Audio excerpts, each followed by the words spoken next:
A1 sheet పైన drawing వేసానండి. అయితే షీట్ చాలా పెద్దది, స్టడీ ప్లాంక్ కన్నా చాలా పెద్దది.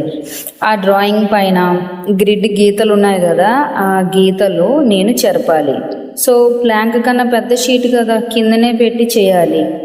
ఎందుకంటే ప్లాంక్ మీద పెడితే ఇంకా నలిగిపోతుంది, చెయ్యిలా చిన్నవి. సో రైట్ హ్యాండ్ ఇంకా చిన్నది, లెఫ్ట్ హ్యాండ్ కొంచెం పొడుగుది.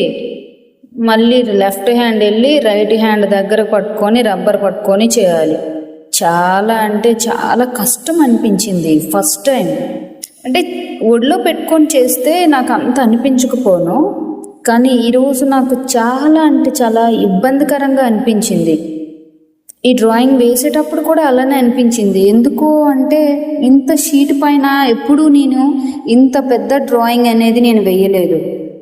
అయితే ఫైనల్గా రిజల్ట్ ఎలా ఉంటుందో తెలియదు, కానీ నాకైతే చాలా చాలా ఇబ్బందిగా అనిపిస్తుంది.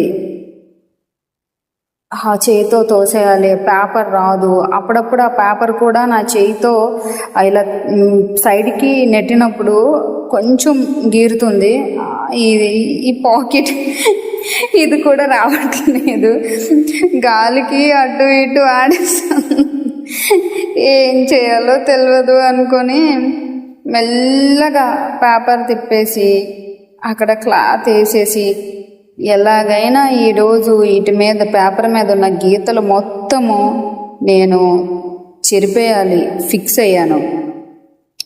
మురళి లేడు, పండు లేడు. వీళ్ళిద్దరిలో ఎవరున్నా నాకు కంపల్సరీ సపోర్ట్ చేస్తారు. బట్ వీళ్ళిద్దరు ఈరోజు అర్జెంట్ వర్క్ అంట వెళ్ళిపోయారు ఇద్దరు కూడా.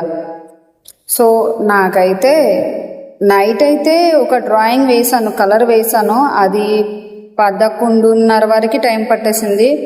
పండు మురళి చాలా హెల్ప్ చేశారు.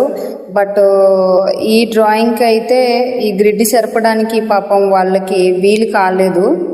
కానీ వీళ్ళు చూసుకొని మరి నా కోసం వాళ్ళు కొంచెం కొంచెం సపోర్ట్ చేస్తున్నారు. బట్ నైట్ 11:30 వరకు ఎవరబ్బా సపోర్ట్ చేస్తారు అట్లా. కానీ వాళ్ళని మళ్ళీ నేను ఇబ్బంది పెట్టకూడదు అని కంపల్సరీ నేనే నా డ్రాయింగ్ పైన గ్రిడ్ నేను చెరుపుకోవాలి, పెన్సిల్ గీతలన్నీ ఎన్ని ఉన్నాయో అన్నీ చెరుపుకోవాలని ఫిక్స్ అయ్యాను. అయితే నేను యోగా మెడిటేషను అది తర్వాత ఎక్సర్సైజ్ చేయడం వల్ల ఇంత బాగా కిందకు ఒంగోగలుగుతున్నాను, కాసేపైనా ఇలా రఫ్ చేయగలుగుతున్నాను.